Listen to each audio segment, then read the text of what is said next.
This is the story of the time I spent 5 hours doing makeup for free and ended up getting things stolen out of my makeup kit. One time I was contacted by a nonprofit organization asking me if I would be willing to do makeup for a mommy-daughter event.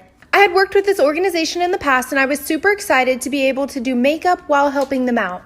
The only thing is that I didn't exactly know what I was getting myself into. The organization was putting on a weekend-long retreat to give mothers and daughters a chance to bond. The girls there were between the ages of about 6 and 12, all of them accompanied by either their mother or a mother figure. The mothers and daughters spent all weekend doing fun bonding activities, and at the end of the retreat they would be rewarded with a mother-daughter photo shoot, directly following having gotten their hair and makeup styled. And that's where I come in. Originally, I was told that I would only have to attend the portion of the retreat where I was doing their makeup. But given that I had worked with this organization in the past, I went ahead and volunteered my time for the entire day. Whenever I arrived at the campsite, I was shocked to find that there was over double the amount of people that I had originally been told would be there. They had given me a strict time schedule, and my only concern was making sure that I could fit all of the girls into the time slot allowed for me to do their makeup. I found the director of the retreat and told her about my concern, and that's when she told me that I could start doing makeup whenever I needed to, as long as they were ready by the time the photo shoot started. A couple hours later, I started pulling girls one by one from their activities to come and get their makeup done. Just as I was finishing up the first girl's makeup, the hairstylist that they had asked to volunteer showed up. As she was setting up her station next to mine, I walked away for a second to go to the bathroom. Whenever I came back, I noticed that my foundation was missing and so was a concealer. I was more than sure that I had taken it out of my bag and placed it on the edge of the table next to my brushes. I looked all through my makeup bag, but I couldn't find them anywhere. This was a huge problem because I had just lost the most important part of the entire makeup look, and I still had like 15 more people to do.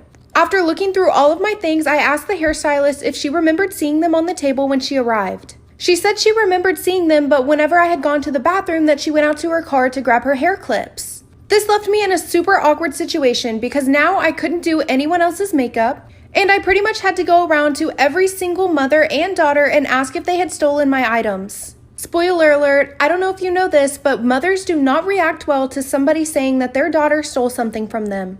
With the help of another volunteer, we searched through all the rooms, all the counters, all the bathrooms, and the kitchen, but we couldn't find my foundation or concealer literally anywhere.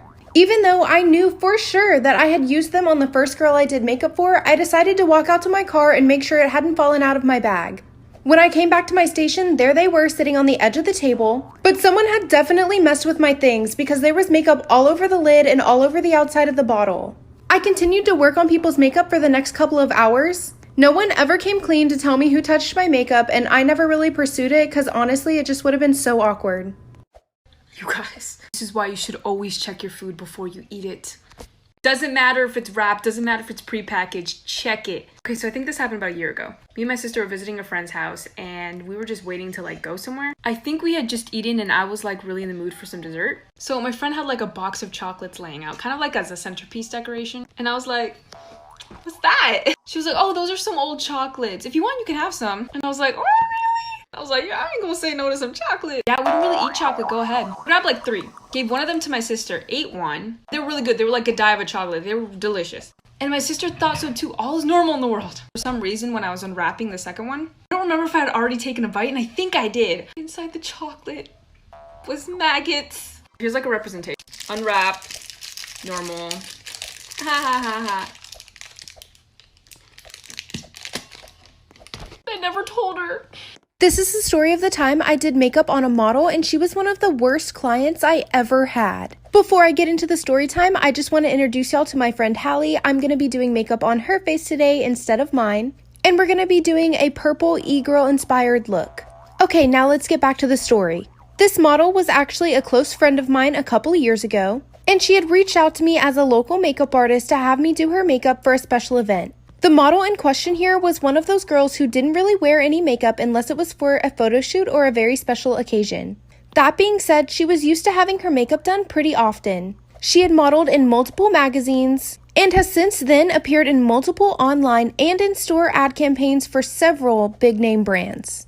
When she arrived for her appointment, she had already explained to me that she wanted to look pretty but kind of like she wasn't wearing makeup at all. Believe it or not, doing a no makeup look was actually a pretty frequent request among my clients.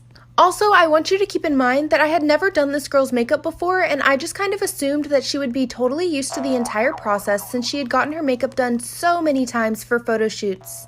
A couple minutes before her appointment time, she had texted me to let me know that she would be just a couple minutes late. On this particular day, I had clients back to back to back, so I wasn't really upset about her being late. I was kind of excited to actually get to sit down and have a short break. Well, she ended up being almost 30 minutes late to her appointment. As soon as she did arrive, she asked me if I had anything to drink or anything to snack on because she was so hungry and parched. I went into my kitchen and grabbed her a bottle of water and some fruit, and when I came back, she was completely glued to her phone. Usually, I would advise my clients to keep their chins and nose pointed up towards the ceiling just to make it easier for me to get to their face. But no matter how many times I asked her to